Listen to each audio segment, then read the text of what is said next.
High school wrestling is a competitive sport, but sometimes sportsmanship takes over even the most ambitious athletes. Meet Michael, a state-ranked wrestler at John I. Leonard High School. I like competing. I like practice. And Peyton. I like wrestling. Wrestling is best. I am happy. Wrestling for the first time at Forest Hill. Peyton is a natural athlete, and this isn't something that always comes in the world of Down syndrome. Peyton's wrestling season was almost over when the two rival schools were scheduled to meet. He was looking forward to that win. I told him one day it's going to come. He's got to keep showing up day after day, and one day that win will be there for you. He just wanted me to see if any of my kids was willing to wrestle him. I presented it to Michael, and he was all for it. He was like, anything you could do to help somebody or just, make somebody feel happy, he'll do.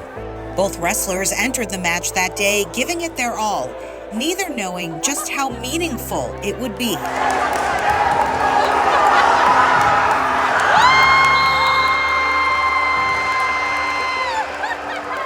Peyton got his win. I put Michael down. I got a 3-point. That's so cool. I tried to my hardest.